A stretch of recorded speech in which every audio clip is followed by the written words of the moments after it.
You may read books or you may not read books, but I'm sure this technique you haven't explored.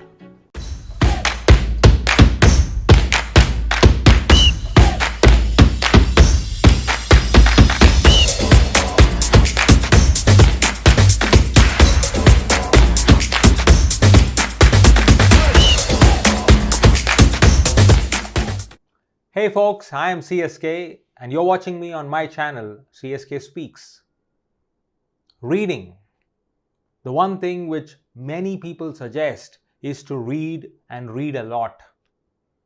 Well, there's no end to reading, isn't it? There are too many genres, too many methods of reading, too many options to read, and too many books. And keep reading is not the only way forward. Well, when I encountered such a deadlock in my life, I came up with a technique, and that's the technique which I'm going to share with you. The beauty of this technique is I got to write my own book, and I read that book again and again because no book can be comparable to my very own book. Now, wait a minute. Am I talking about the book I published recently or the book I published before that? No, not at all. I am talking about the book which I have written by reading a lot of bestsellers and popular books available in the world. This little white book, what you see me holding in my hand, is a compendium, a compilation of all those important thoughts that I have gathered by reading over 500 books. Now, it's impossible, it's humanly impossible to remember all the books which you have read, right? It's also impossible to keep reading the books again and again because human mind wants variety. The thought crosses your mind that I have already read it. I may not remember it, but I have already read it and I want to explore new book at the same time which I am using to read an old book. So what I did was to compile some of those thought-provoking, appealing concepts which I have come across when I was reading those books and collect them in this book. And today I'm going to take you through as an example of those concepts or those things which I have captured in these pages so that inspires you to just do this. This is one technique which has worked wonders. And what I do with this book is every now and then, favorite is on Sundays. Sometimes every Sunday, sometimes once in 2 Sundays, I open this book and glance through these pages on the Sunday morning. It takes me back to those days where I was holding that book and I was reading, and I don't know, magic happens that when you open one particular paragraph and start reading them, you are transported back in time to the day where you were holding that book and you were reading the entire book, and suddenly everything of that book, the context, the plot, the story, or even the insights, the models comes out live in your mind. So that's the technique which I'm going to tell you, or which I have already told you about, compressing all those books which you read, no matter whether you read it online or offline or whatever. Put them and write them in your own handwriting in a small little book so that when you read next time, you're not reading somebody else's book, you're reading your very own book. All right, let's get started. Now here you will see all these pages what I'm reading from on my screen here, on your screen rather, to the right of mine. But let me take you through one of those sheets which I have compiled here in this little white book. Now, this is one quote which I came across and it inspired me, and when I was reading Nelson Mandela, I did a recent video on Nelson Mandela's life, and this quote goes like this. As I said, the first thing is to be honest with yourself. You can never have an impact on society if you have not changed yourself. Great peacemakers are all people of integrity, of honesty and humility. That was Mandela's quote, and somehow it caught my attention, and that's why I said, let me capture that in my book. Now, there was another thing. I personally love to read leadership and leadership models and methods from great leaders. This is another thing which appealed to me, and I wanted to share that with you today. Leaders who move beyond the hero stage learn to focus on others, gain a sense of a larger purpose, foster multiple support networks, and develop mechanisms to keep perspective and perspective going. Now, it's an amazing way to summarize that once you cross your hero stage, you look at serving people. You look at keeping the perspective going. You keep yourself grounded. So these things, in fact, this particular piece is from a book on True North. True North captures how we should focus on those very important things in life which actually takes us to our definite purpose. So you may be reading many books. You may be reading biopics or biography, or you may be reading some fiction, non-fiction. You will come across certain things which you would want to revisit again and again. Use this technique. Use this technique, and then you are suddenly coming alive with that book. Well, let's go and see the next page. And here, as I said about leadership, I came across this 6 core leadership styles for everyone. And I have captured them here. And the 6 core leadership styles are directive style of leadership. I'm sure you've all heard of this style, autocratic or directive type of leadership, who demands immediate compliance. That's the leadership style. The second one is an engaged leadership style who mobilizes people towards a vision, an engaged style. Third is the coaching style of leadership, wherein by coaching you develop a future for everyone involved. Fourth is a democratic style of leadership, where you build consensus through participation. 5 is affiliative style of leadership, where you create an emotional bond and harmony among people and team members. Last, 6 is an expert style of leadership, where you expect excellence and self-direction. Now, 6 different styles of leadership, and whenever I visit this, I kind of remind myself as to what kind of a leader I want to be and I have been in the recent past. Now, this book does not just compile all these quotes and concepts on leadership. It also compiles some very, very powerful quotations, right? Some very, very powerful thoughts which actually forces us to think again. Like, for example, here is one quote from Dr. John D. Paula. The quote is very simple, but it is very profound. It talks about slow down and everything you are chasing will come around and catch you. Very powerful, isn't it? We're all running to catch that vision, to catch that desire, to catch that goal. But Dr. John D. Paula says, slow down so that everything you are chasing will come around and catch up with you, catch you. So this quote sometimes puts me back to perspective. Sometimes tells me that after all, to-do lists and scheduling is not the overall purpose of life. There's another quote, and this is the best definition of integrity I have come across.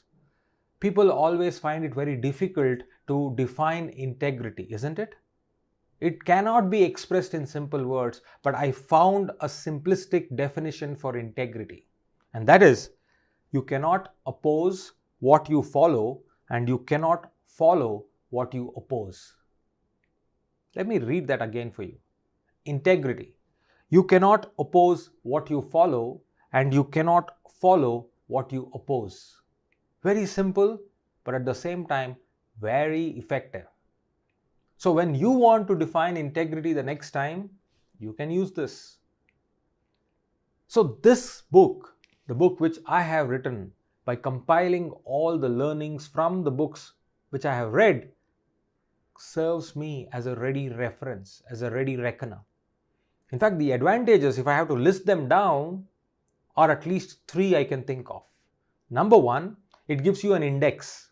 It serves as an index wherein by reading these quotes or reading those passages, you can go back to the big book or the main book and then look it up for further details or repeat reading. Second, it serves as inspiration, like this quote on integrity. Every time you read it, you get inspired. In fact, sometimes I remember on Sunday mornings when everything is at peace around and there's no disturbance, as it is, it's a lazy weekend, I have goosebump moments whenever I read some passages from this particular book. So that's my second advantage of this little white book. And the third and the most important, I'm sure all of you have experienced this. Whenever you read the same passage at different points of time in your life, it gives you different insights. It gives you different clarity about the same passage. So every time I revisit this book, I get unique, refreshing insights about life and the purpose of life. Now, as I was saying, it is not only compilation of passages and proverbs and quotations. There are certain life lessons from great people that I have captured here. Let me pick that up and talk to you about a couple of them. One is this particular thought. Personally, for me, the most toughest thing to do is to work out. I cannot somehow get myself to go to do an exercise. I always tell myself, but I just don't successfully do it. And when I was kind of fighting with this particular thought or wrestling with that, I came across this particular line and I wrote that down, and sometimes I use this to motivate myself. In fact, there were days where I used to read it every night and go to bed. I'm going to read that for you. Life is more like going to the gym. The most painful part is deciding to go. Once you get past that, it is easy. There have been many days I have dreaded going to the gym, but once I am there and in that motion, there is pleasure. After the workout is over, I'm always glad I talked myself into going. So I keep reading this again and again so that this inspires me to get myself out of the bed and go and do that workout. It may not necessarily be gym. It can be walking, it can be running, it can be cycling, it can be swimming, it can be playing that badminton game or going and playing the tennis match, whatever physical activity. But the first two lines are very powerful. Life is more like going to the gym. The most painful part is deciding to go. Another one which I wanted to share with you today is this particular question. And it's kind of a riddle for you. Listen to this carefully and see if you can get the answer right. I am your master. Who am I? It doesn't stop there. Let me read that.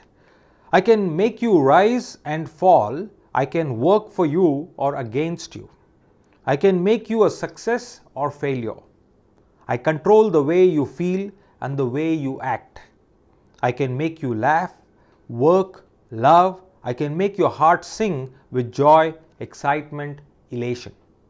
Or I can make you wretched, dejected, or morbid. I can make you sick, restless. I can be as a shackle, heavy, attached, burdensome. Or I can be as the prison's hue, dancing, bright, fleeting, lost forever, unless captured by pen and paper. I can be nurtured and grown to be great and beautiful, seen by the eyes of others' action in you. I can never be removed, only replaced. Who am I? Well, I think some of you must have got it already. The answer is, I am your thought. Why not know me better? Fascinating, isn't it? We all are victims of our thinking. But if we can harness the true potential of our thoughts, magic unveils around us. The last piece for you from my little white book today is this. When I visited Nagpur, and near to Nagpur there is Sevagram Ashram of Mahatma Gandhi, the place where he lived for a good amount of few years. And the way the whole ashram is designed and maintained even today, it kind of gives you a sneak peek into the life of Mahatma Gandhi. But this little piece I borrowed from one of the boards which was displayed over there, and in fact it is written in one of his books as well. 7 deadly sins: wealth without work, pleasure without conscience, science without humanity, knowledge without character, politics without principles, commerce without morality, and worship without sacrifice. In 7 simple words or lines, he had summed up the whole life. I mean, this does not have to do anything with religion, caste, creed, backgrounds, demography. No. This kind of engulfs every nationality, every human walking on planet Earth. So when I go back to this book is my escape window out of this world. The reason I am sharing that with you today is to encourage you, to nudge you, that when you are doing the reading and when you come across that point that how much to read, there is so much and I have to play this catch-up game, pause for a while. Pick up a diary, pick up a notepad, pick up a book and write your own book. And when you write your own book, the motivation, the inspiration and the dedication to read that book is incomparable to any other book available in the market. Thank you very much for spending this time with me today, and I hope you will adopt this habit of writing your own book while you are busy reading from others' books. Thank you.